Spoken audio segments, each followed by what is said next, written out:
point guards in the NBA have normal names. They really do.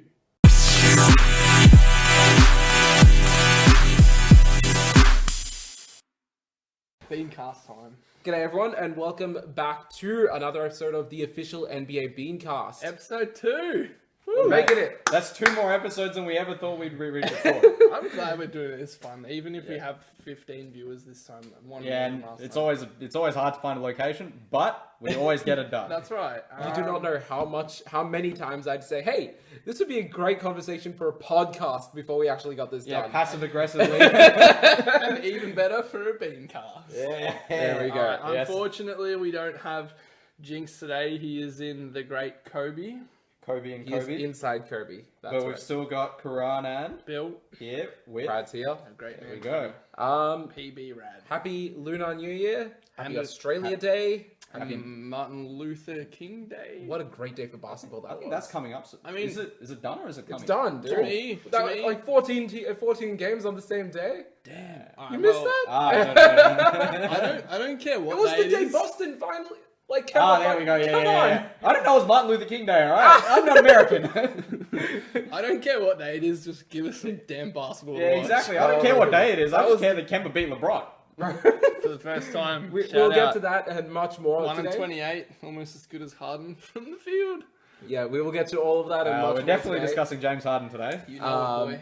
But we are starting with something that we did start talking about last week. Zion Williamson finally had his NBA debut. He played one more game after that as well.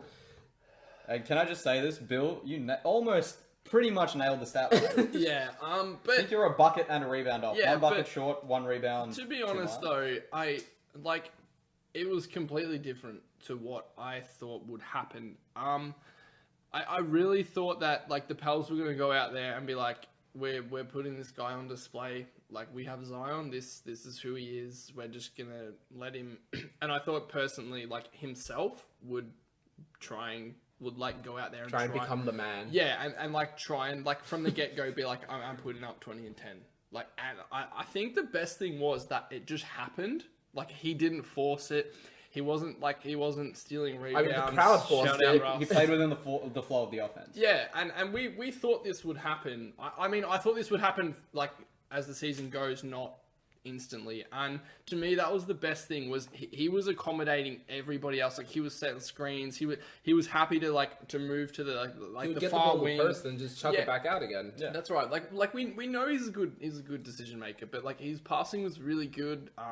He didn't stat pad at all. I thought it was just really good to see him accommodate everyone else as opposed to let everyone accommodate him. I wouldn't say necessarily accommodate everyone else. I think it's more that he just plays in a way that's conducive to having good teammates that can also play well. Obviously, there's going to be a bit of teething issues considering this is his first 2 games, and he obviously needs a bit more of the ball than someone like Josh Hart. Well, you want him for the example. ball, though. You want to get this exactly. ball. So they're going to have to figure out how to play with him. Zion's going to have to figure out how to play with such a good team.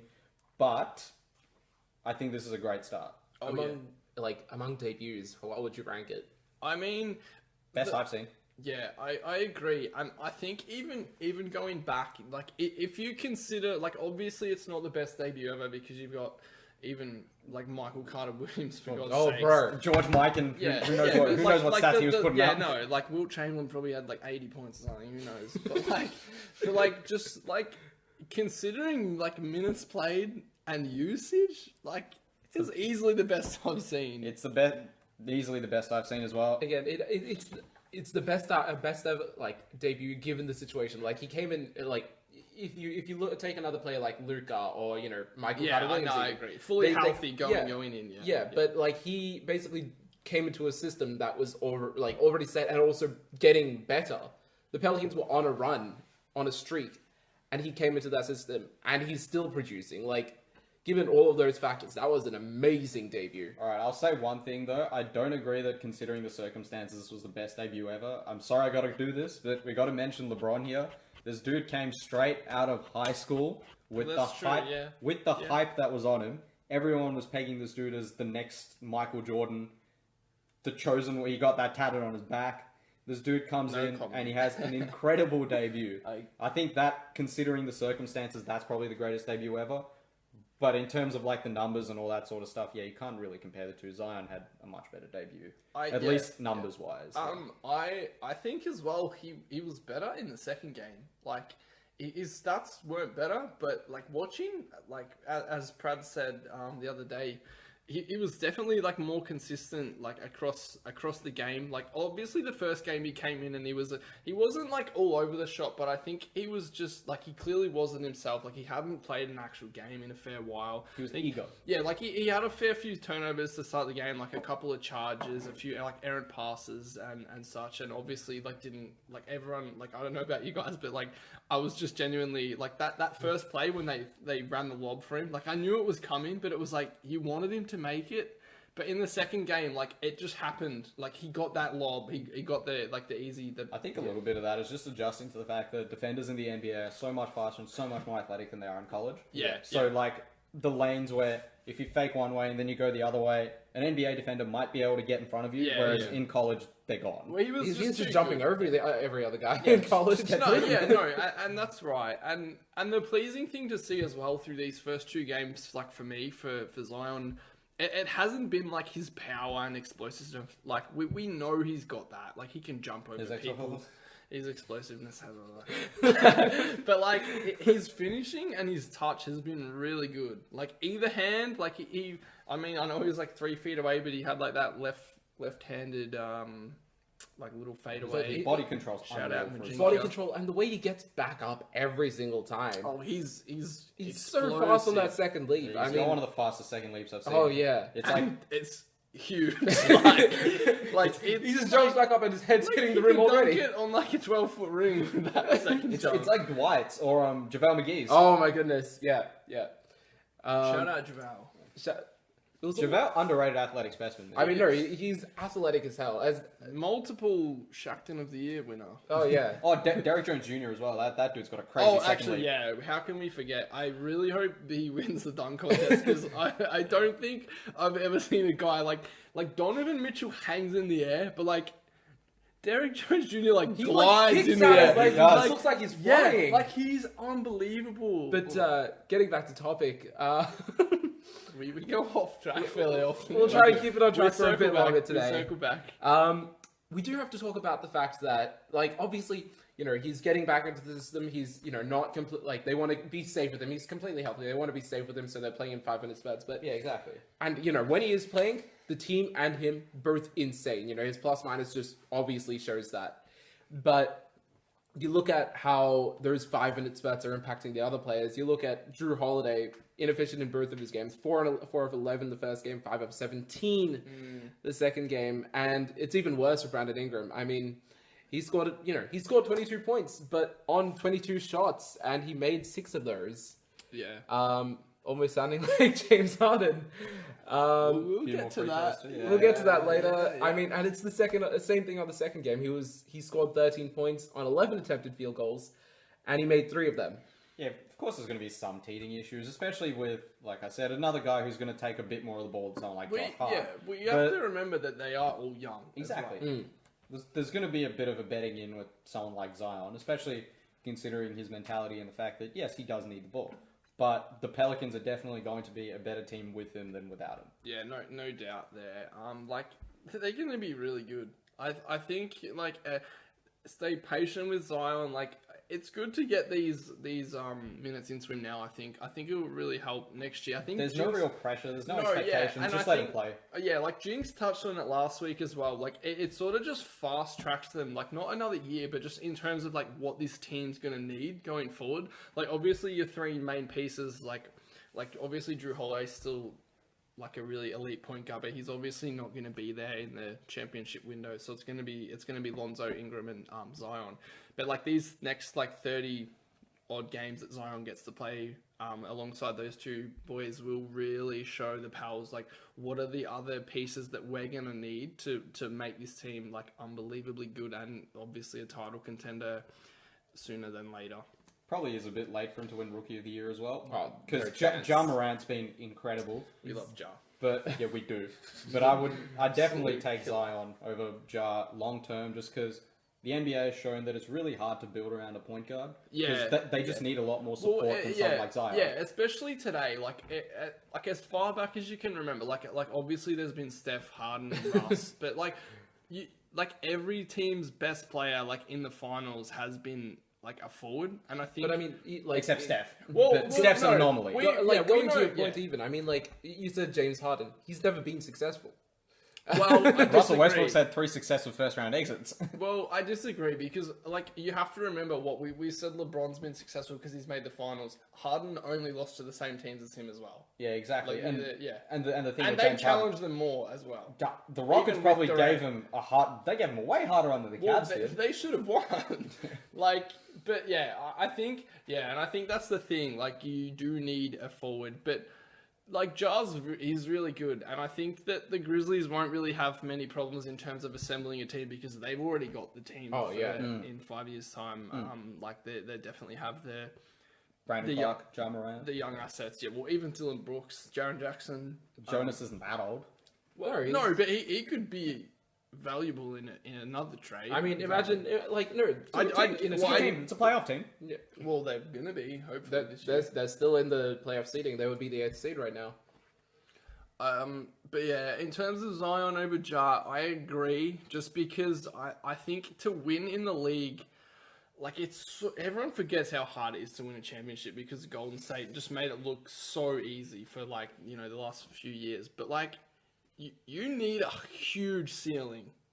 And I think that everyone can agree, Ja might have a more consistent, probably not a better career, but a more consistent career than Zion. Possible, yeah. Yeah, but I think Zion's ceiling, who knows? Where does it end? I don't just think it's about a ceiling as well. Even, it's just really, really hard to win with the point guard as your best player. Yeah, because, but why though? I think it's because of size.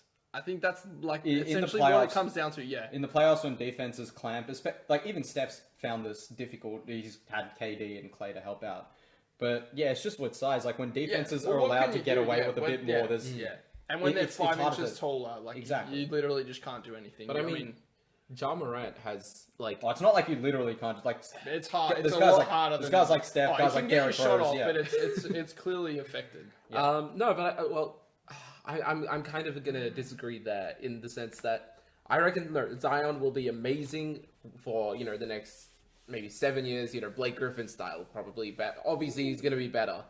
7 years. Blake Griffin was a good player, man. He was, and he still is a good player at least. Is he alive? When he's alive. Is he walking currently? I don't know. Given the way that I am worried about Ja Morant, the way he jumps, and I mean he lands safely. He does not. Bro, he literally jumps over people. Who's he landing on? He's over them. I disagree with that. Just because he does land well. I feel like the concerns are overblown. You have to remember that. Given those things, I think he's going to be they're probably going to be similar in terms of, where you rank them for the next maybe 2 years or so. Well, they'll be joined at the hip, Luka and Trey. Yeah. But then I reckon after those 7 years are up, I'm going to have Ja Morant over Zion for the next, 8 years more. So what you reckon is Ja's game's probably going to age better than Zion. 100%. That's 100%. Fair, because Ja's very cerebral player. Yeah, but... I could see him transitioning into a kind of... I agree and disagree. I agree because, Ja's game translates so well to the league today. But as you said before, nobody has seen a thing like Zion. Yes. And that X factor, there is no amount of money in the world that can, get you that. And that's what you need. You need, and the New Orleans Pelicans need that. They need to get butts in seats. Well, they will now. I mean, they're on prime time now because of Zion. You have to remember as well, why LeBron's been so good is his health. He's never he had the groin thing last year, but before that, he was 34 years old. But how much money is he spending on his health every year? It's ridiculous. He treats his body like that's what I mean. A temple. Yeah, but what's $1 million to $100 million? No, that's what I'm saying. Zion's got this shoe deal already, $90 million. If he does similar.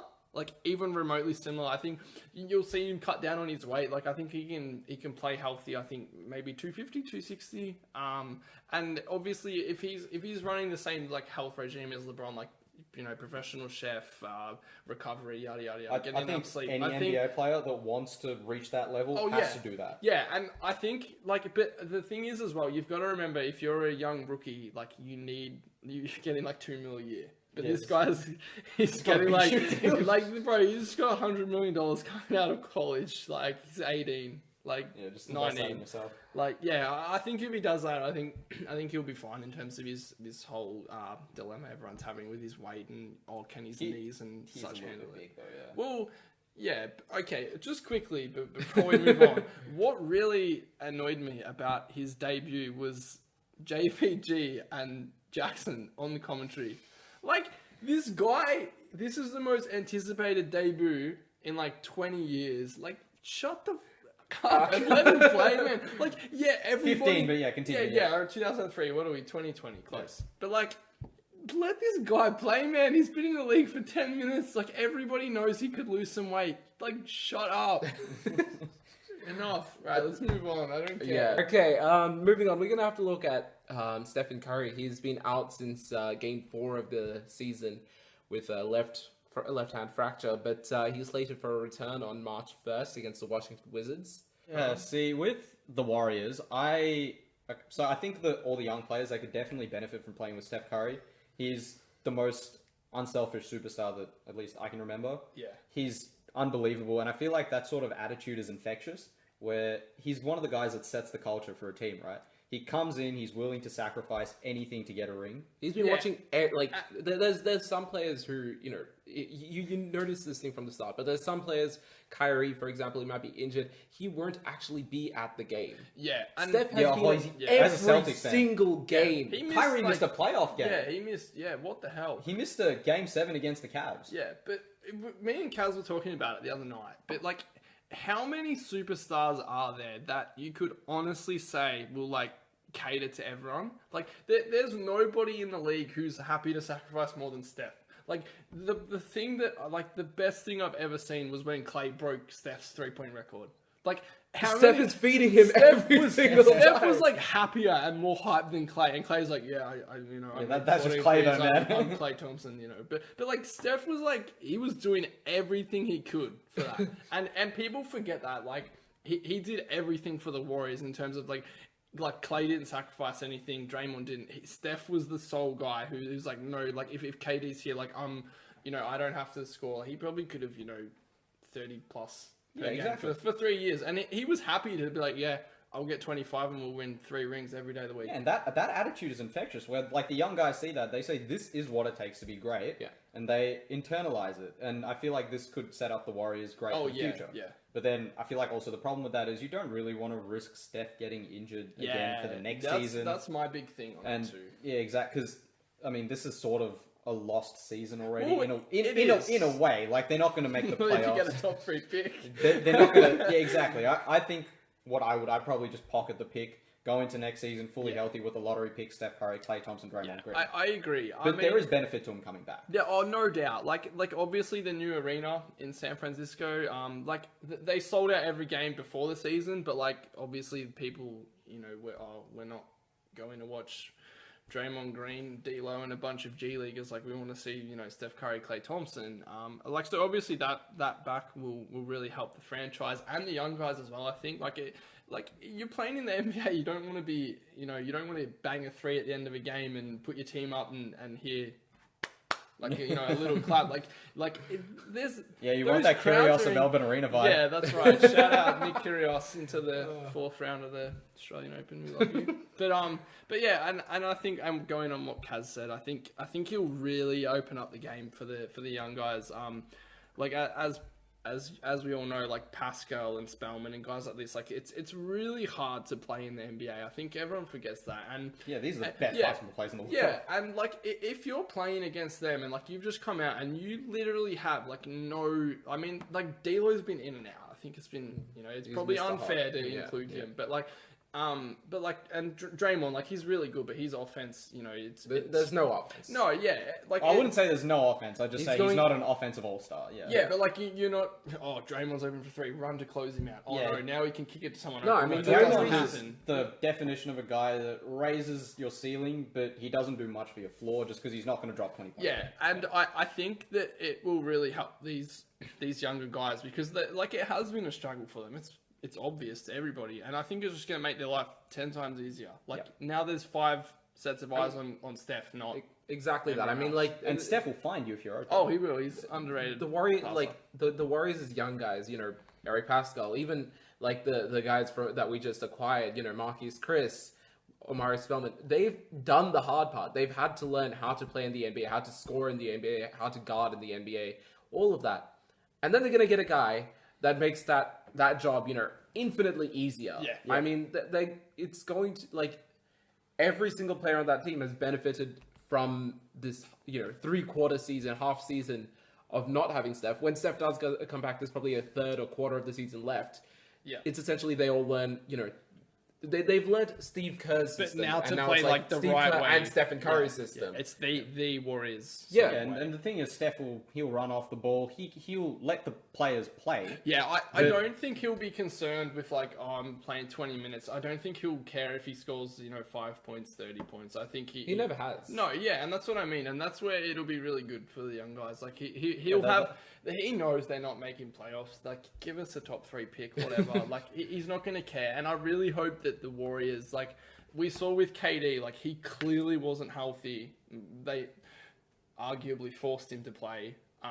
The speculation. Well, I mean, obviously KD would want to play, like, and he's probably thinking in his head, "No, I'm right to play, even though you know you're probably 50% healthy." And I just really hope that there's no like times where Steph's playing and it's sort of like, "Oh, the game's kind of close. Like, should we keep him in?" sort of thing. Like, right. We saw Zion get pulled. Like, just pull him out. Who cares? Like, if you win 15 games or 20 games, who cares? Doesn't matter, just get the pick. Yeah, well, essentially, that's what it boils down to. But yeah, just bringing him back would be great for the culture. Set the tone for the next season so that you come. Oh yeah, and yeah. I mean, yeah, it would be like the perfect, like a much, like, you know, watered down version of what happened to Paul George, essentially. Yeah, exactly. Where Paul George, Gordon Hayward, Paul George, well, he broke his leg during the Team USA scrimmage, but then he came back. Yikes. He wasn't great, but then when he came back, the next season, he was amazing. Banging threes. Gordon Hayward missed the full season. Took Hayward a bit longer. Yeah, exactly. His really rehab good was disturbed as well, but and I think he's had a few more. And he also had a new role on the team too. And he's had a that's the big few thing. other injuries unrelated that have sort of, you know, it's not easy to keep going once you're He in and didn't out. like.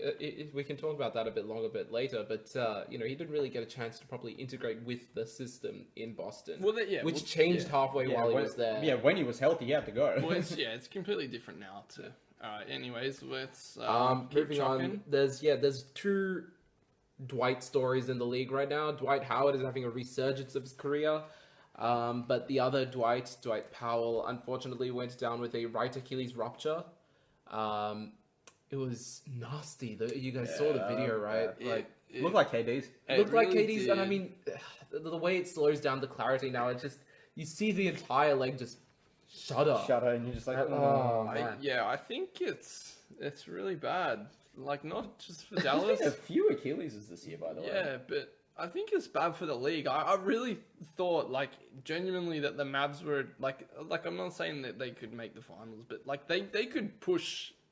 Second round at least. well, they could have... I feel like, truly, if they're firing, like, there's not many better offensive teams, and I think that they really could have pushed... Yeah, they're the number 1 offense. Yeah, well, Straight up. exactly. One of the best offensive teams in NBA Like, history. I think, like, comfortably, like, not comfortably they could beat, but comfortably you could say that they could challenge Houston, Denver, and then I think, obviously, you've got the 2 LA teams, and I think if they're really on that, they could have challenged them, but I think with Powell out, I just think, like, Willie Cauley-Stein, it's a like for a big, but, like, that's where it ends. Like for height, but besides that, Cauley-Stein doesn't really play like Dwight Powell. I feel like Dwight Powell's like a budget Clint Capella. But the thing is, Dwight Yeah, Powell was also- I think that's a really good point. Like, he does a lot of off-ball stuff, and like his stats aren't huge, but I agree. He'll set the screens. He's a really good screen man. There's one very thing that underrated there. you know, all of these, even Willie Cauley-Stein, Clint Capella, JaVale McGee, even they don't do that. Dwight Powell does. When he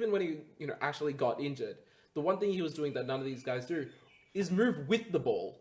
I mean, yeah, that's a fairly underrated part of today's game. Like they keep. Powell's a good lob man. He's a good lob man, but like he can move the ball. He can move with the ball. I agree. An underrated point about today's league is there's this constant conversation of like, oh, there's going to be like no true center in a few years' time. And then I feel like you have to just look at a few guys. And there's a few guys around the league, like, you're like, this guy's a big, but like he can move without the ball or with the ball. I mean, yeah, like Cat. Oh like, my goodness, he's really yes. good. Like Nikola Jokic. I mean, he's slow as shit and dopey, but like even Joel, like he can run the ball up the floor. You like Jokic, obviously really good.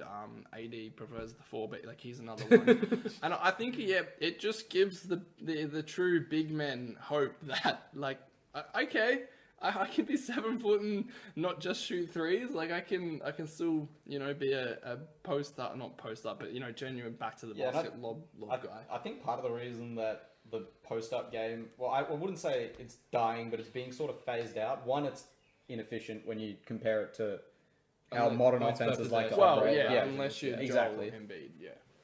But then also selective, and also not a lot of guys really like playing in the post. Like there are dudes that do enjoy posting up, like Joel Embiid. Yeah, but posting up is hard. Like it hurts. Yeah, well, it's painful. Yeah. Not everyone wants to do it. There are so many bigs that don't want to post up. Like KG that wanted to be listed at a lower height specifically so he wouldn't have to guard guys like Shaq. Yeah. And I feel like now that it's a more viable play style to play like that, you might not see as many post-ups, but I don't think that's necessarily a bad thing. No, yeah, I agree. Because to me, like, just going back like a few years, posting up, like, it sort of, like, it really did sort of clog the inside, I feel. Like, now, if you post up and they W, it's just a kick-out 3. But now it's like, whereas before it'd be like, oh, you kick out maybe 3, maybe drive, but then you've probably even before that, just take long distance too because there was no 3-point. Shout out Jerry West. The old school Orlando Magic's team, not the old school, but like the Penny ones with and Shaq. No, the ones with Dwight Howard. Oh yeah, where they'd run more relevant. Yeah, they'd run Dwight Howard and 4 shooters essentially. That's a good example. But that of the works, evolution. Yeah. and that's what I'm saying today. But the problem is, there's only a few guys who are number one good enough to be able to dominate score inside, out of the post, and then number 2 be a good enough passer and decision maker to do the right thing if you are and when you are doubled. Yeah, you and basically need Dwight Howard. Exactly. Making that decision, Dwight Powell could do that. Oh, he could. He could. Like, but he wasn't really a threat, like, to score any. But I get what you mean. Like, he could, once again, he could move with the ball. He could dribble the ball. He could, maybe take an extra step and go this way or that way. He could move. He was, a bit more... He just moved more than any... Like, you look at... Again, he wasn't useless with the ball in his hand. Yeah, exactly. He had a bit of shape. Yeah, he wasn't. Yeah. Fair point. I don't know. I think it's really going to hurt the Mavs. I just don't like their chances as much. I mean, Willie Cauley-Stein, he's not. Lot. Yeah, he's not. I think they can still win one round. What do you guys think of that move in particular? Like just grabbing Willie Cauley-Stein as soon as they could. See, I don't really have a problem with it, just because they didn't give up too much to do it, and they need bodies to get big man minutes. Man, give me Boban. What do you mean? Boban can't even play every game though. No, he's just completely lost out there. It's a good meme, and he's sometimes a good player when he's against Montrezl Harrell. You're right. He's good to have on the but situationally, you need someone who can, just give them that vertical spacing when Luka does run a pick and roll. They're never going to have Dwight Powell is. I would 100% take him over Willie Cauley-Stein just because he's going to stand on the outside as well. He's going to give you more than one option. Yeah, and I think an underrated thing is that Dwight will make cuts as well. Yes, but, exactly. To me, you looking like Willie Cauley-Stein as you brought up, it's more just the lob happens. Yes. Whereas I feel like Dwight makes it happen. If that makes sense to everybody. I mean, it's like with Capella. Capella's brilliant at it. And I think that's what the Mavs will miss in not having Dwight Powell instead of. But at the same time, I mean, we did mention Boban, but if the the Mavericks, they've got Maxi Kleber and Kristaps Porzingis. Kristaps has been in and out of the lineup already. Let's say Maxi Kleber also goes down. They literally have no other big man left. So Exactly. they So at least needed someone to fill the position. They needed to make this move, and there's not really much else you can do to get the big. But I do think they did rush it in terms of, like, there were other players they could have gone after. Joakim Noah is still keeping in very good shape. Now that is a name There's- I did not expect to hear. there's some. There was Joakim Noah, though. Like, Underrated. They could have gone. They could have probably gone to China as well. They could have gone Maurice Spates. Maurice Spates is a genuine. Like, I had to watch him for like several seasons. I get what you mean, Freddie. Like they did rush. They probably into it, didn't but exhaust all their options. But Yeah. At the end of the day, they got a cheap option. somewhat what they were after. Yeah. And for not much. Next thing to talk about I need is a we'll take a quick break here.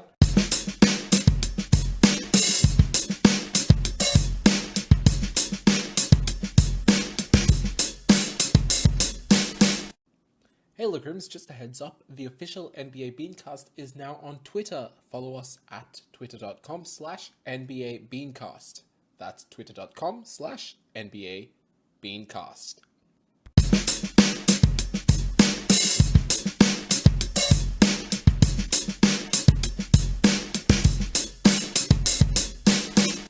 The scouts thing, be prepared. Alright. I was a scout, by the way. All right, let's go. Yeah, let's go. We have to talk about the next thing that was just announced a couple of days ago. All-Star starters just came out. Shout out Captain Giannis. Captain Giannis, Captain LeBron. Not really much you can argue with the West starters. I mean, yeah, you've got Yeah, Luka, I'm James pretty Harden, happy. Anthony Davis, Kawhi Leonard. I personally don't like Anthony Davis and Kawhi Leonard there.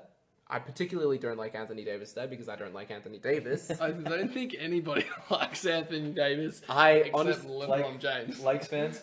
I really have to do say, they though? I think they do. Jinx Come does- on, man. Jinx is not here, but does he really like him? Yeah, but how representative is Jinx of the average Laker fan? True, he's actually not. We should ask Sanjiv. Alright. Why not? Why do you not like Kawhi and Davis? Okay, so obviously, yeah, I get it. Paul George has missed, basically half the season, probably more. You've got, I guess, not as big. Landry Shamet. Ugh. I like Bro, Shamet. Landry Shamet gives you at least 40% of what Klay Thompson gives you on offense for $2 million. He gives you the same 40% from 3, that's for sure. But yeah, alright, continue. Okay. But you look at the rest of that roster. Montrezl Harrell, 19-7. Lou Will. You guys love Lou Will. Yeah, Sweet we Lou do, Will. we do, we do. We love Montrez too. Shout out Montrez. Montrez should be 6-man, but that's a combo for another time. I mean, if you want to, 6-man will be a whole other conversation. But, That's a whole other podcast. those are two very good players. You look at the Denver Nuggets. They've got their one big man who's barely missed any of the season. I don't think he's missed any games at all. Nikola Jokic has obviously he does this weird thing where in the first month of the season he's terrible. He's playing himself into he's shape. an extra Exactly. Harry Potter one. He's the troll. He's like the basketball Wayne Rooney. I don't know if you remember what Wayne Rooney used to do. What is that? Oh, he's a football player, soccer Okay. player, He's right? a He played for Manchester big, United. Man United. Yeah. So Striker. as he got older, he didn't really take care of himself in the off season. Shaq used to do the same thing, Shout right? out Jimmy. Got H. injured on work time, so I'll get better on work time. Exactly right. Wow, that's fair. But yeah, Play on. I feel like Jokic is a bit the same, where he needs a bit of game time to get himself into shape. we have to remember this dude used to drink the old 5 liters of Coke a day. Yeah, something like that. I mean, some outrageous amount, but Surely he was pre-diabetic before he was in the NBA, man. I don't know. Look, all of those things, Considered. considered is the right word. The Denver Nuggets have, missed Jamal Murray for, not as many games, but over the last few, and a couple of games here and there. Gary Harris for a major part of the season. Underrated. We Paul like Gary. Millsap has, been in and out of the lineup, injured very often. So what you're saying is because Jokic has been playing essentially without Help. a lot of Consistent help. help, Well, yeah. the Denver are very, very deep, but essentially without like I'd say higher tier help. You think that Jokic and getting Denver to a decent record is pretty much understating. They have been Nuggets for the are last 3 years 0.5 now. games behind the Clippers.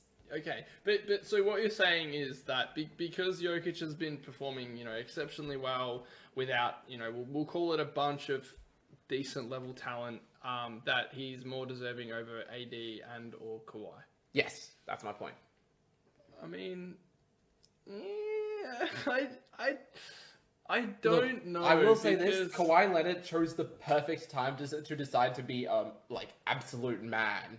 I mean, right before the All-Star voting closed, and a bit before that as well, he's been averaging something like something crazy like 30. I think in January, it's about 30 Jimmy H per game. It is like No, he's picked the percentages, perfect though. time, but he has. Nikola Jokic has been an absolute rock, and not more than a rock. He's been the entire Denver Alright, Nuggets. I have a question for you then. Bean. If Anthony Davis wasn't at the Lakers, would he be starting? No, You don't think so? and not if. No, he wouldn't be, because Nikola Jokic would be in his place. See, because His numbers have been still Yeah. pretty amazing, and he's got that name value, which I don't think. I Jokic think has the only yet. reason he is starting is because he's on the Lakers. See the thing. Because Nikola Jokic has been a better player than Anthony Okay, Davis but this see, season. this happens all the time, right? Like, Yeah, He's in a smaller market. for example, Jason Tatum has been touted as an all-star a lot more than Khris Middleton has.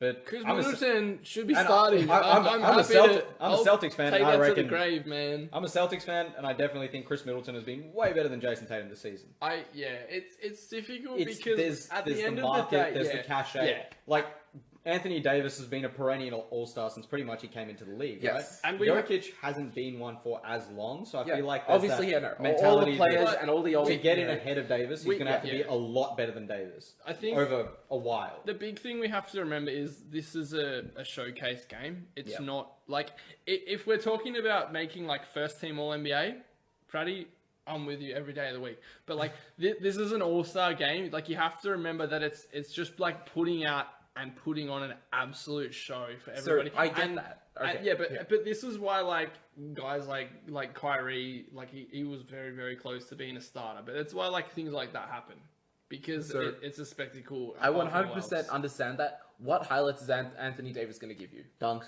Dunks, blocks. Well, Blocks. I mean, everybody's still mad Lobs, that he well. broke the scoring record on in the game. absolutely zero defense. Mm. Yeah. Yeah, and 44 lobs. Give me a second to look over the starters again. You've got LeBron James on that team. You've got Kawhi Leonard. You've got and obviously Anthony Davis will make the team. Those highlights are 100% going to be there. It's more interesting to me when you've got a center throwing a lob or a center throwing it across the court. Especially when you've got a dude like Nikola Jokic who throws these I ridiculous passes. Exactly. No, We're I going agree to see the there. highlights that Anthony Davis is going to provide. He's just about the only center in the league who can throw like behind the back pocket passes to Oh, the forget far corner. Forget like, behind the back, like the wraparound head behind pass the and stuff like no, that. but yeah, no. So I agree with Pratty like to a point where I like, and we talked about this last week as well. It would be really good if that like maybe if the criteria changed in terms of like how you become an all-star, because like we said last week, like Caruso and like Melo, Taco Fall. Well, Taco Fall. Like, I mean, Melo. Shout out Melo. You like maybe the credentials to become an all-star do need to change because. And then in a way, like obviously being a starter would change as well. But I mean, at the end of the day, if you're a starter or a reserve, does it really matter?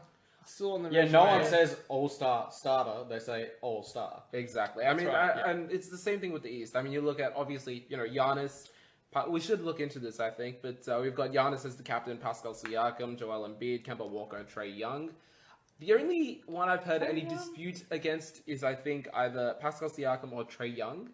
I mean, Siakam's fair. yeah, Siakam's no, fair, Siakam's fair, but this goes back to Prad's point before that. Like the Raptors are really good, and Siakam's really good. Yeah. So he probably should start. But I Jimmy Butler. Yeah. Khris Middleton.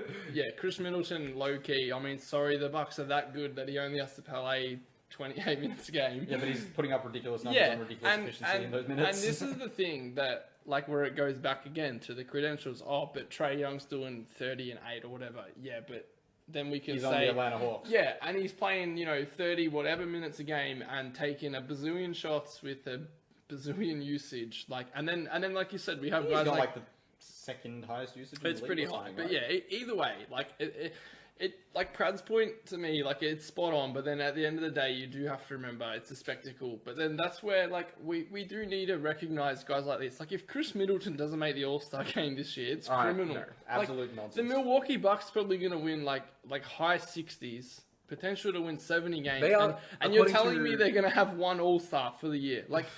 Golden State had, 4. I mean... To be fair, those four... But it's yeah, apparent. no. But Draymond Green making it, even then, it was no. But this guy's the glue. He's still he still deserves does to make it. But Yeah. that's the what I thing, mean. yeah. There's a lot of players that yeah. deserve to be in the game, but what are they going to provide at the end of the day? It's even you can even look at it. Kawhi Leonard. You say it's a show, but what's he going to do? Get a steal and dunk the ball. Who else giving you MJ Kobe mid-range fadeaways? Just let me know. And that's what we want. I think Jinx has been logging in and voting for Khris Middleton. I think Kawhi Leonard every day. I've been voting for him and Jalen. I think the nature of the game, of the All-Star game, has changed over the last 2 years in particular. Not when for they the made it better. a draft. Yeah. The last 2 years, it's been a more competitive. Last year, I think it was more of a blowout, so it was a bit less interesting. The year before, it went down to the last possession. And so it was interesting. Yeah, but I feel like it's sort of the same thing, but different ending every single year. Where it's just okay, we'll stuff around for 3 quarters and a bit, and Then we'll take it serious at the end. yeah, and it's, I mean, yeah. Doesn't have the same cachet that it used to. Give for me sure. 2003 All-Star game. Yeah, you were around for that one, weren't you? Five or 6 years I old. watched Yeah. Kobe and Shaq. Both I do win want to MVP. make one point about Trae Young, and that is there's a lot of people who say, it should be Bradley Beal because he's, been playing in the league longer and, he's putting Yeah, up that's a the stupid same argument. stats. Yeah. All of that aside, number one, he's going to be in the game either way. And number two, Trae Young is putting up better stats. Straight up. Okay, but this is what we're just saying. All right. You've got guys like Jimmy Butler's probably a height above these guys, but Jimmy Butler, Jaylen Brown, Jason Tatum, even Gordon Hayward's getting votes, Bam Adebayo, etc. Brad Beal, they're all putting up better stats, volume-wise, than Khris Middleton. Oh, I don't know about Jimmy Butler, actually. Should they play ahead of him then? This is what you're saying. Oh, Trae Young's stats are so good. No, but that's the thing. So it's not just stats though. I mean, number one, obviously, they're not winning games, but in this case, it is literally between the players that were, among contention in that case were Trae Young, Bradley Beal, Zach LaVine. Neither of these guys' teams are winning games. Yeah, Yeah. and this is the difference. Whereas in the last few years, it's generally been you're a good player on a really good team. You're making You're a the good All-Star shot to game. make the All-Star team. Yeah, and I like that because at the end of the year as well, you're not making an All-NBA team unless your team's winning games. But see, the main issue I have with that is it kind of does penalise guys that, while they have been playing really Yeah, well. but your team can be really bad. And you Yeah, have no exactly. say. You can have a top 5, 10 player on a dog shit team. It's possible. Anthony Davis. Shout out. I don't want to say it, but okay. We know. Okay, so Real ones know. with all of those discussions aside, we do want to run a bit of a draft, so to say. I like this because finally KD's not there, so the first pick is up for grabs. So I do have an idea to pitch to you guys, and it's similar to what they do with the coaches right now. Obviously, if the Warriors were dominant for a long time, so Steve Kerr, he was, the Warriors were the number 1 seed, but he wasn't allowed to repeat years. He wasn't allowed to coach for 2 years in a row. I think the same thing should happen with the captains, because LeBron has already figured out the system, I think. For 2 years in a row now. I mean, if you pick KD first, I don't care. You shouldn't lose. I mean, I guess a good point, Pratt. I don't know. I think it was for example, it was much more interesting for the other side, thinking about what Giannis would do, what Steph would do. We know that LeBron is trying to get he's the guy that he wants to keep. So he said that in that interview with Kristen Ledler that he doesn't have to pick Anthony Davis. He's going to pick Anthony Davis first. Number one, because Anthony Davis is still going to be a free agent, and number two, because he wants to AD's keep not him. leaving. But He's going to pick him first. It's kind of almost a given, and so it's going to be a bit boring. Whereas you take someone like, let Luka be the next voted guy, be the, captain. He doesn't know the league. It's going to be much more interesting to see, I actually agree, though. No, it's good. And also, the captain doesn't necessarily have to be the best player. How do you define who's the captain, though? Oh, it's just the votes. The fan votes. Okay. But then LeBron's going to get the most votes. That's the thing. Then you go to the next most votes, yeah. Exactly. What if they've been captain before? You can be captain again, just not in consecutive years? Exactly. Same thing as same thing as a bit coaches. of a mess. I wouldn't mind letting the player from the coaches, like the coaches who's coaching a side, be a captain. You can do a separate vote for captain. Yeah, but it'd be similar. I mean, really? From those 5 What do players. you think? I think that would affect the time, the remove- timeline that they have for maybe remove Remove 1 the week. previous captain.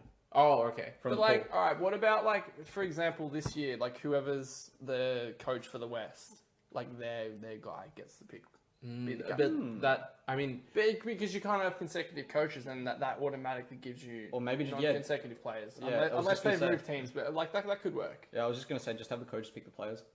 Yeah, Coaches draft. I like that. But no, I like that. Just have coaches I think pick the that'd be players. really cool. I think that might Damn, be no, I bit of a- really like that.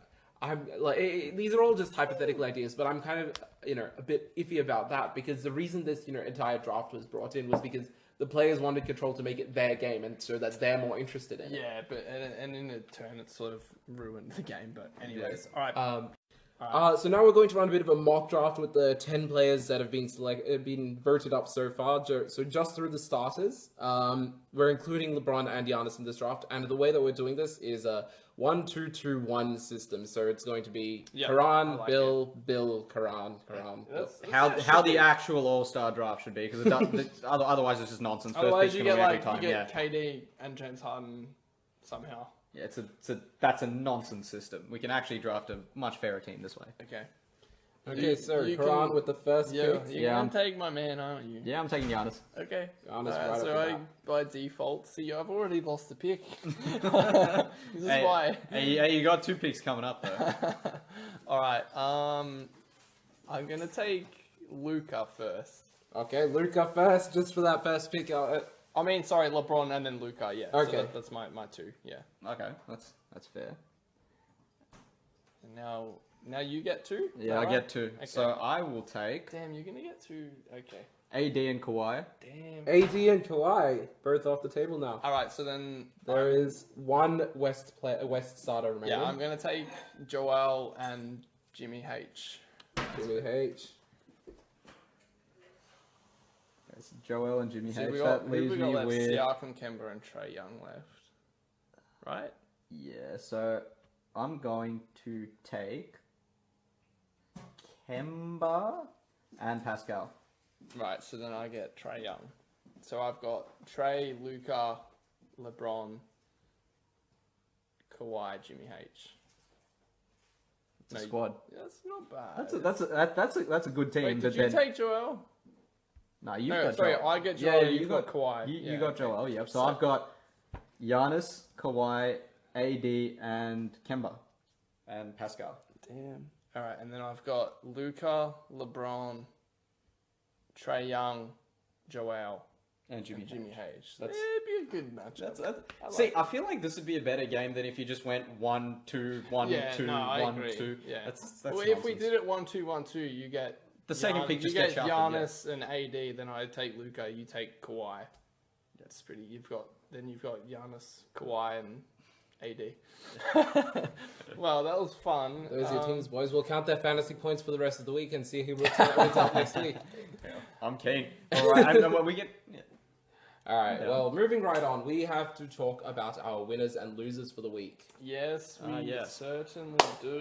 My loser for the week is definitely going to be James Harden because I feel like over this past month, really, he's been so bad that his terrible play has taken him out of the MVP discussion. It's not even close, and I don't think that Really? He's averaging 35 a game and you think he's out of the MVP discussion? That's absurd. I don't think it, dude. I don't think it's close anymore He's now. not man. leading his team to wins. It's now Yeah, Russell Westbrook. the doing team, it. I know, the but team's not just- winning, and the problem is, right? Okay, he's playing poorly, but then Russ is also playing well. The team just can't win because he's not playing well. That's fair. So, okay, sure, this means that by the pure definition of the award, this, if anything, boosts his case. because it means regardless of how Russell Westbrook does, if Harden doesn't play well, the team's not going to win. They're too dependent on James they're Harden. too dependent on James Harden, and that's probably the most valuable player to his team, right? But then that's not how. Clearly, if they're not winning. Yeah, if they're not winning, then just how much can you rely on the player? No, I mean his bad play is really historic. He's been terrible. There's been 4 guys in in league history who've shot 17 threes in a game and made 2 or fewer. Is he 4 of them? I think he might be 3 of them. He's right? 3 of them. Yeah. Guess who the one is? Clay. Not Clay. Not Clay. Like He's been on the he was on the Starters a couple of times on the TV show. He had his own theme song. You guys didn't watch that, did you? I don't know. Just tell us. Go on. 3D. That is Scott. What? He had this one game in 1996 where took he 17 17 threes and hit 2 of even them. taking 17 threes in 96? No Yeah, well, way. that team's taking that many threes? No way. Like, that's outrageous. In 96, yeah, That's he's the crazy. only one. What? Wow. That's a good fact for them. But yeah, there you go. That's how badly he's been shooting. And he's what? I think he's missed 80 of his past 100 3-point attempts. It's Yikes. oh my goodness.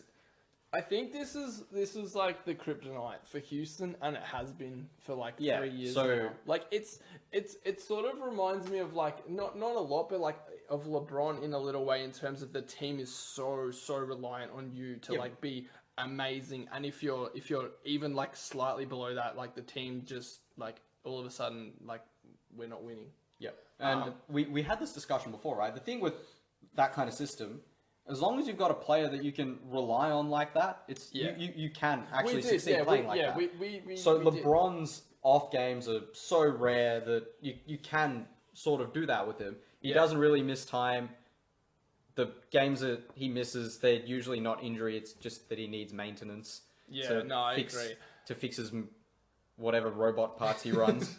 But yeah, like the thing with James Harden, right? His play style is so inherently volatile because of how many 3-pointers he takes. Agree, But I don't think that you can like in a 7-game series where the variance isn't going to equal out over an 82-game season. We spoke about this. He can shoot you out of a series. Yeah, like he can have like 2 off nights, and like Houston can probably still be good enough to win. But it's like if he has 3 off nights and Houston, everyone else isn't playing well. Yeah, it's Golden State 2018 all over again. 27 missed. Yeah, and like it just really annoys me because He doesn't change. Yeah, I really thought. I don't think it's him. Like people underrate Russell Westbrook so much. Like, and I really thought like coming into Houston, I'm like, I literally told you guys, I was like Houston gonna win the Western Conference. Like I was like Russ with like that firepower. I was like, bro, he's been getting like these guys in OKC to make threes. Like imagine like giving him like Eric Gordon, Daniel House. These guys, James Harden, Daniel House with a U. Yeah. And Clint Capella, obviously, with the inside presence. Like, I really thought, like, James Harden would be like, yeah, like, I've got, like, I'm pretty sure, like, of all, like, notable players, like, Russ's... The main issue is being a lot of the depth's been injured as well. So they've had to call up dudes from the G League. Yeah, they've got Eric Gordon back. But it's not like they ask him to do a lot. Like, their role's the same no matter what. Shoot threes, defend. Even they haven't really defended. But, like, my whole thing is, like, you've got Russell Westbrook. Like, he plays with, like, arguably the highest pace in the league in terms of, like, throwing the ball around and, like, physically running. And I just, like, I really thought Harden would buy into, like, yeah, like, I need to play more like Steph, KD, Clay, like, that they beat us from... But I feel like what that just shows is the value of a coach. I don't think Mike... I don't think Mike D'Antoni's been pressing this on Harden. He's not made any changes to the system. No, for the and past. Russ has had to change himself. Yeah, it wasn't D'Antoni changing this anything. team can't play like it did under Chris Paul, where CP3 is an excellent floor general, incredible facilitator, hard word to say. great shooter as well. So you can kind of run similar, well, not the same sets, but you won't have to change your offense too much when Harden's off the floor. Yeah, I agree. Russ is not like that. He can't ISO like Harden can. He's not as efficient of a scorer as James Harden. You can't run the same kind of set. You need to change your offense, but It doesn't seem like D'Antoni's been able to successfully do that. 100% not planning on changing. I mean, I get that, he's talking directly about James Harden, but he's recently made some comments saying, for the first 3.5 years that he's been there, this is the first tough stretch that James Harden has ever had. But that's wrong. It's not. It's not, and, It's the first... This year, he started off terribly. It's the first prolonged stretch this bad that he's had. No, it's not though. Yeah. They started. I mean, even the previous season. Well, yeah, they started at the bottom of the ladder. Yeah, but that wasn't because of Harden. He was playing well. He was playing well. He was balling. But he's not planning on changing, and we can see that because the system didn't change. Yeah, but James Harden was playing great, and he decided to be amazing. Yeah, but like I said, he's got to be amazing. He can't just be great. The thing though with Harden, a lot of people are blaming this purely on him, and I don't think it's just on him, like the adapting that he probably should be doing. I think it's more from a coaching standpoint, because this is really a coaching issue. Mike D'Antoni should be using his authority to say, look, we've got Russell Westbrook now, we don't have Chris Paul, we need to start running a different kind of offense with you and Russ on the floor. You can't play like this anymore. They tried to be also, this is clearly not working right now. We need to find another way to play. They should nearly be top of the West. Genuinely. I mean, see, the thing is, with have hurt them, no doubt. But the thing is, though, the way Houston plays, it's based on mathematical principles. So the variance is going to even out over an 82-game season. These are all great shooters. James Harden is not going to keep shooting 1 of 17 from 3. It's going to even out. The Rockets are going to start winning a bunch of games again. No doubt. The problem is you can't do this in the playoffs. So you've got so much. You've got a 7-game sample size. Losing one game that you should have won can cost you the series. Your ceiling drops. And the absolute major problem is that when you've got this team, when you've got Russell Westbrook in particular, this is a team where you should be able to play fast. But the way that you play fast... They do when Russ is on and Harden's not. And another issue with having Russell Westbrook and James Harden on the same team, they can both shoot you out of a game. They can, It needs to start with the defense, though. If they can have, maybe 4, consecutive successful defensive possessions and just let Russell Westbrook run down the court. I mean, we're going to see that play against the 76ers where he just takes it from one side to the other. And it's either going to be him yamming it on, the entire team. Or a lob or an open 3. Yeah, but they're not playing well on defense either. I agree, and I think losing Bistelic was big there. Oh my goodness! I think the big problem as well is when they're both on the court as well, and Russ has the ball. It's like Harden's literally doing nothing. Yeah, he just literally stands at the top of the key, and then it's all on Russ. Then obviously the defender on Harden, he can. CP3 had the same issue with Harden. Yeah, no, he blew up at him for it. And that's fair. Man, you're one of the best shooters ever. Run off the ball and remember that video we saw the other day of Harden, he goes 1 of 17 and he's shooting after the game. And I literally said, why is he taking catch and shoot threes in practice? He never takes them in a game. See, that's the thing. He should. He doesn't like taking catch and shoot threes in games. It's a problem. I'm sorry, too bad. Russ is catering take the catch and shoot threes. Russ is letting you have the ball and, stand there and dance on a defender for 20 seconds and throwing up a 3 and missing. And then what, you get mad at Russ when he goes 10 of 28. What? And I mean, there's a lot of issues with James Harden. There is one interesting thing I did want to bring up, and it's very strange because when you look at Ben Simmons, we say he needs to take threes. Russell Westbrook has been dropping, his averages. He scored 45 without a 3. Yeah, but the thing with Russ is the 3 ball, well, he's not the best shooter. But he can still make it. It's a threat. It's a threat. Yeah. He's been avoiding the entire shot for the last, 3 games. Well, he got told to. Yeah, exactly. So why? No, it's okay. Why are they putting limitations on Russ and not Harden? Because the problem is... That's the point. Because they're putting limitations on Russ, saying, hey, don't take threes.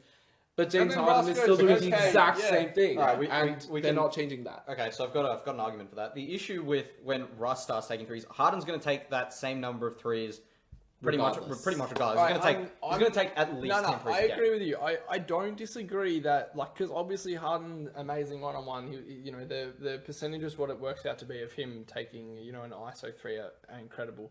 Especially because he gets 4-point plays. I think what Prad didn't say, but was why are we limiting Russ to not shooting threes? But why are we not saying to Harden, okay, then you can't only take ISO threes. We want you to move off the ball. At least from a Rocket standpoint, I think the reason is because when Russ starts taking threes, even if he's missing, he's going to keep taking them. Yeah, that's once it's in his head, it is. But that's what we're saying. Like, how many games of going 1 of 17 is it going to take for Harden to be like, oh, maybe I shouldn't take a contested ISO It's 3 very every single confusing time. because, that 1 of 17 game, he was 8 of 12 from the rest of his field goal attempts. Like, he's really good inside, no doubt. He's also got a lethal mid-range game. He just doesn't use it that much. It's like, just why not? take a break. Mike Take a D'Antoni, that's not breather. how the team plays. Well, It's I just think that they're really, really wasting an opportunity, and unless they do something about it, that what you said before is spot on. That like James 1 or Harden 2 off is- nights is really going to cost them in the playoffs. And I mean, James Harden is peaking, like, he is in his prime right now. Russell Westbrook is in his prime right now. That's going to continue for a couple of years, sure. But how long can you keep that team together? And then how long can fragile. Like, you know- Russ is going to blow up, man. I think. Like, know- and I don't blame him. Like, his last month, like, I don't understand how people are happily putting, like, they're happily putting Harden in the MVP discussion. But then it's like, I'm sorry, but Russell Westbrook is literally averaging 30 plus, nearly triple doubling every single night for the Houston Rockets, while James Harden goes 1 of 17.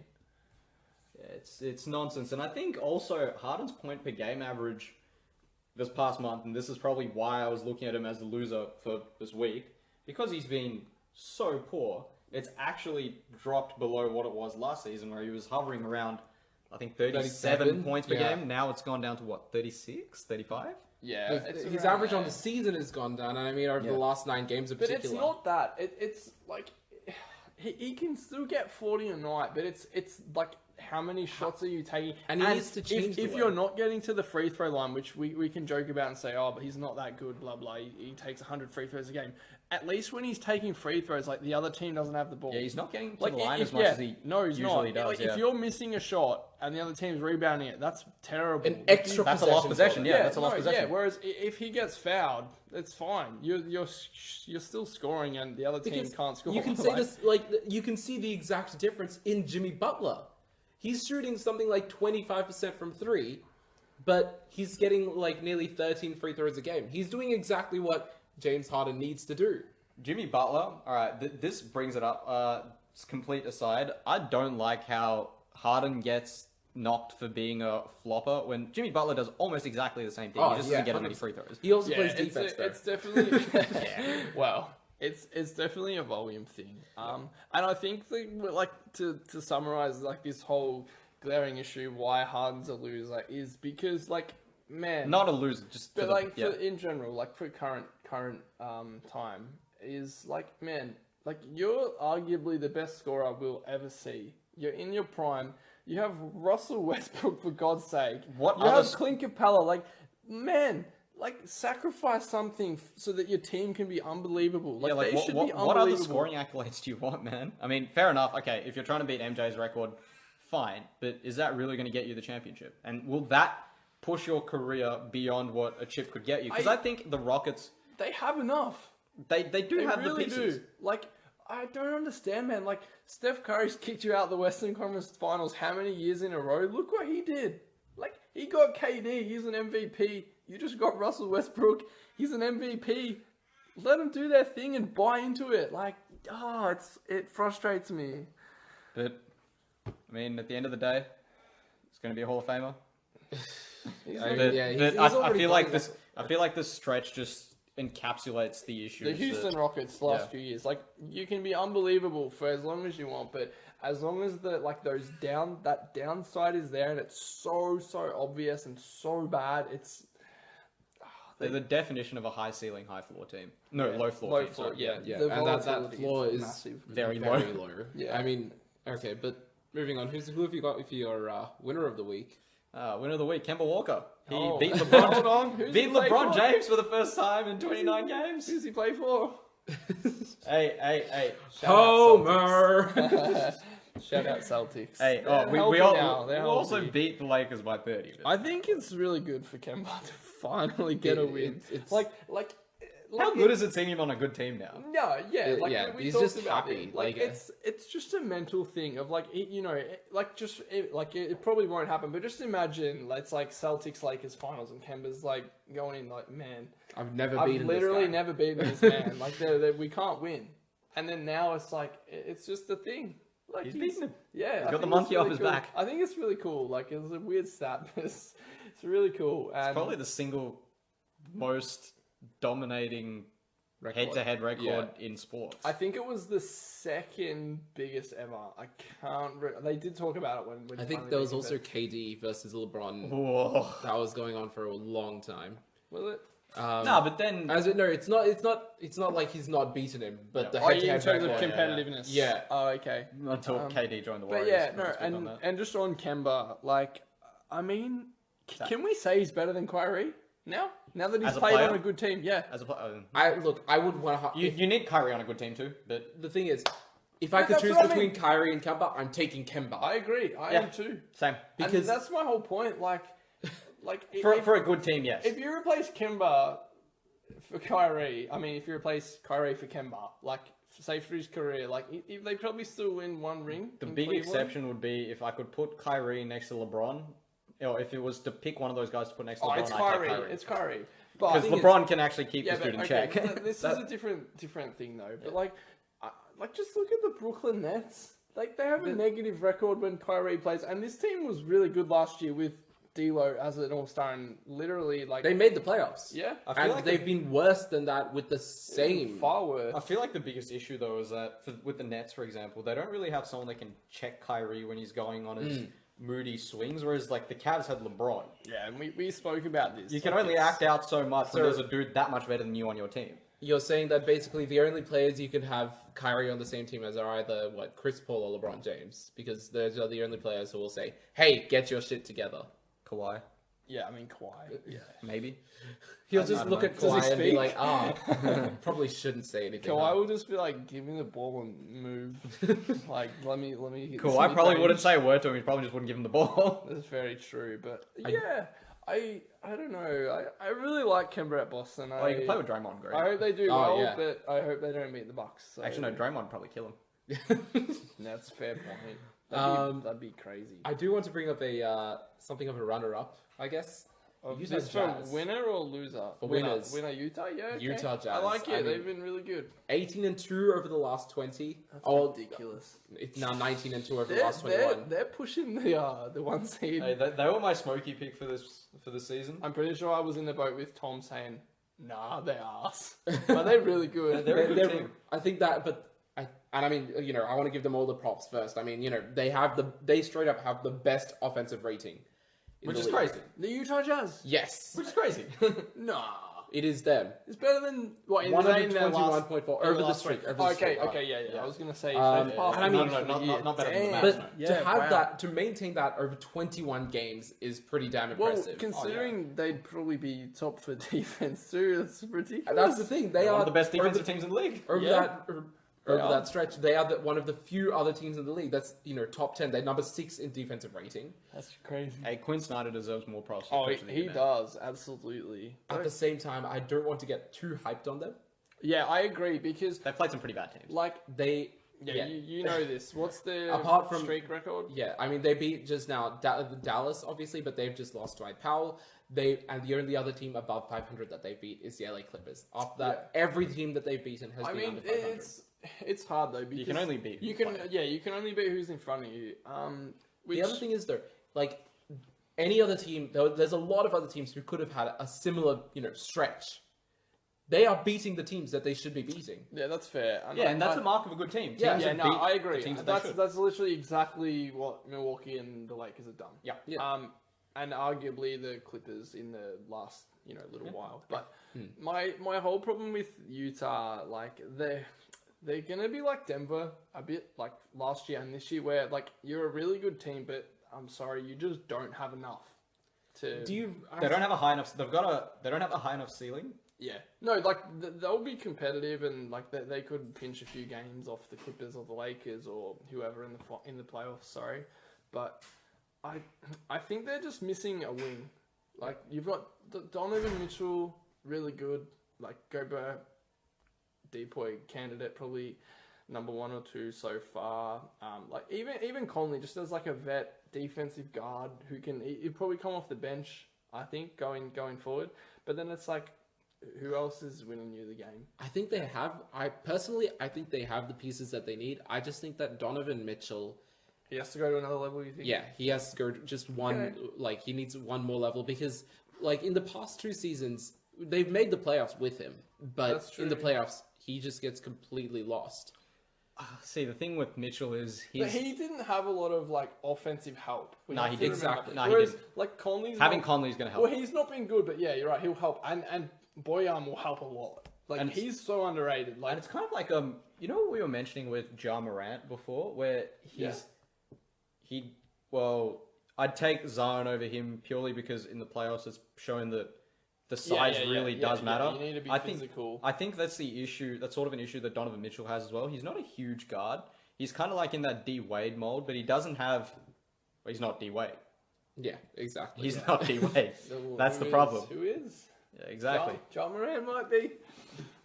But No, I get what you mean. you get what I mean, right? Like, it's really. He's probably hard. never going to be like an elite player.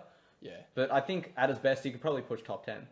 I think it's just really hard because like. And I think you need at least 2 top 10 I guys. think it's really hard, especially being in the West. Like, there's like 7 really good teams, and like at the moment, like Houston are a really good team. They're just not playing well. I think they're 6th, maybe nearly 7th. But like, imagine you're Utah and like you're copying them in the first round after being the 2nd seed. Like, good luck. I mean, no, they're definitely They're probably beating you. Yeah, literally, that's what I mean. Like, it's almost unfair. Like, I really think they're just one piece away. I don't know what would require, but maybe someone called Jay Crowder. no, the long two specialist. Shout out Jay Crowder. foot on the line. I think, weirdly enough, I think one player that they could consider, and I think that they could make something work for both sides would be Tobias Harris.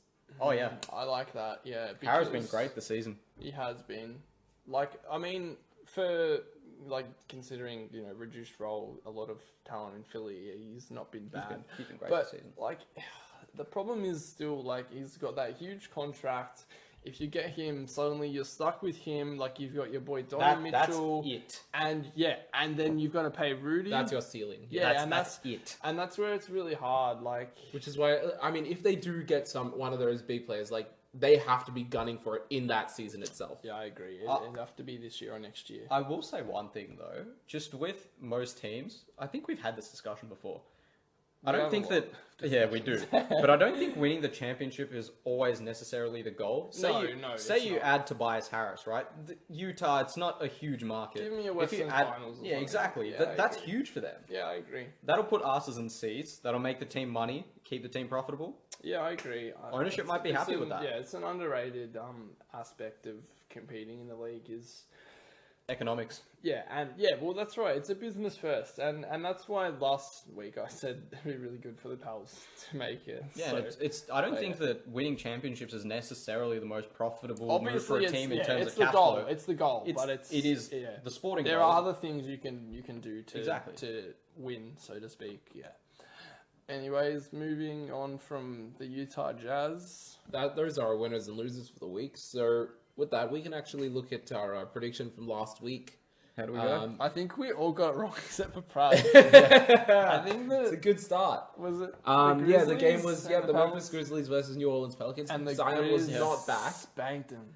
They spanked them. It was a 10-point win though. But they were up a lot. That was tough. Yeah, it was bad. Damn. Did we really let Pratt get one up on us already? No. I mean, we'll finish this off within this month. Hold on, I'll take the Zion prediction as a win for me. So me and Pratt on 1. That was a big win on though. 0. Jinx, you're not here, but you're on 0. The beans too. on 0 as well. Yeah, the OG legume. Old head. Shout out Japan. This coming week, we've got one marquee game, and that's going to be the LA Clippers versus the LA Lakers. Clippers. But yeah, I like. There's no back-to-backs for either team. Paul George's availability is up in the air. I don't think it matters. He's traveling with the team. Kawhi. Like, he's ridiculous. I mean, I was talking about it the other day. Like Kawhi's record over LeBron's absurd. It's like 22-13 or something. Like for LeBron, like given That's his not teams okay. have been finals bound for God knows how many years. Like it's ridiculous. And like I truly am a believer that Kawhi just has the mental edge over him. I think I just think the Clippers, even with PG out, I'll take the Clippers too on this one. Pratty, what about you, who are Pratt? you going? We know Jinx will say the Lakers, and then the Clippers will be down 10, and he'll be spamming the group chat like, "Told you, Clippers were frauds." And then, the Clippers will win by 10, and we'll say, "Well." Then Kawhi comes back and and then Kawhi happens. We know what happens. Kawhi software update kicks in. Kawhi the other day was like, I think it was like Fourth quarter package. He was 2 of 10 at halftime, and he finished with like 40. He does that so often. I was Like, but unlike, I mean, we were talking about Harden, but I feel like unlike Harden, like Kawhi just has these like crazy runs. Like he doesn't miss.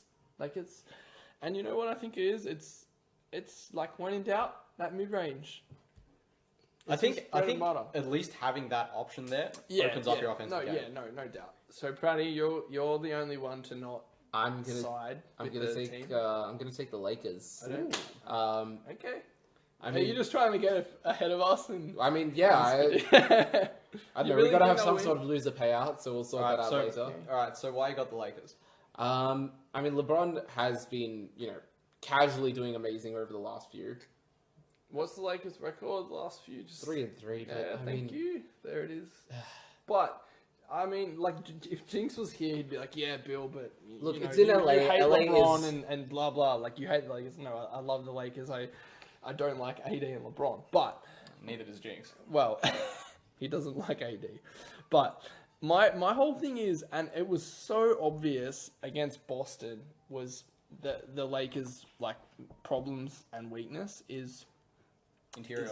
it's really like once you're like physical with them on defense, it's like holy shit. Like they've got nothing. Like look, LeBron can play through contact. Don't get me wrong, but he doesn't like it. AD hates it. Like he hates getting hit. See, the problem with that Boston game though is that AD was playing injured.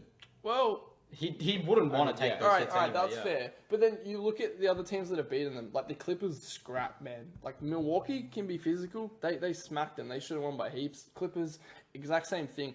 And Harrell was... Yeah, and that's AD. Like, you're bigger than him. You should put him away. But that's my whole thing. Like, I just think the Clippers, like, they... Patrick Beverley's also an animal. Yeah, that's what I'm saying. Like, literally. Like, the Clippers, like, are an unbelievably That guy's talented... definitely taking some substances. Yeah, like, they're an unbelievably talented squad, but they can also scrap. Yeah, and I agree. Max Kellerman actually brought this up the other day, and he said, like, it's not the same, but it reminded him a bit of Golden State in 2016 when they won 73-9, and they were playing that last 20 like we can't lose, we have to beat the Bulls record, and then Steph wasn't healthy, yada yada yada, end up losing the finals because of that. And I don't really... know what you're talking about, Bill. There was never that season just didn't happen. Strangely enough, they cut the playoffs that year. Too. Yeah, it was really weird. Yeah, they never even don't know what did you're the awards talking for about. that year. Strange season. But no, and like if you watch the Lakers, it to me it's a bit like that. It's like they're like every team should play to not lose, but to me it's like the Lakers are almost scared to lose, and I don't know. Like I like just watching them the last week. It's like today. Even today, Philly, like Ben Simmons just said, like, I don't care who's in front of me, AD, LeBron, Dwight, whatever, who cares? I'm too big, too fast, too strong. Like, I think that physicality is a really, really underrated part of the Clippers game. And I think that's why they'll beat them today. Yeah, Kawhi is an absolute... game's not today, but... Sorry, that's why the Clippers Kawhi's will beat them this week, and they'll beat them in the playoffs whenever they... I think one thing that's massively underrated about Kawhi is his physicality. Yeah, he's so quiet. That's why no one knows. No, but just watching him play, he initiates so much contact, fights through it. He's a bruising presence. He's very underrated at finishing through all that as well. And yeah, and the finals last year really cemented that too. I just really think that, and like you look at the Lakers, like who's their third option? Like you cannot against the Clippers. You like that first game of the year when Danny Green made like 7 threes. Like that's never happening again, and that was the only reason they were close. Like, you just can't rely on these random role players to go Hey, bananas. Danny Green's gone off before. No, but like every single time against a team like the Clippers, it's just not going to happen. Like, and then there was like Kuzma, like he went bananas. I think it was against Milwaukee. Kuzma's... The thing with Kuzma, and he's almost, I guess, a big part of the reason why I did pick the Lakers, is that in the previous matchup, well, he wasn't there, but recently he's at least had the opportunity to play and sort of be, but he's been a bit more consistent. Option. Yeah, I mean, he's been like significantly more consistent over the last. Shout out Matisse title. Essentially, since AD went down, he's been a lot more consistent. Whether he's been off the bench, I think he very much will be the third scoring option that the Lakers need, and that would be like at least be a good consistent third scorer. I don't think so, and I think that's why. I think that's why they can't beat the Clippers in 7. That's just why. That's literally it. Yeah, but but for the week, I think Clippers go either way. I mean, Kawhi's been going bananas, that's and why the I'm taking Lakers, the Clippers. and the Lakers have sort of slipped just slightly. Like, this would be a good game to get back though. Well, of course, it's sell out. Is it a Lakers home game? Yeah, that's the other thing. I mean, it's at LA, so it's basically an LA Lakers home game. It's LA, so it's always going to be a Lakers home game. Kawhi, LeBron, I'm going. Yeah, Clippers.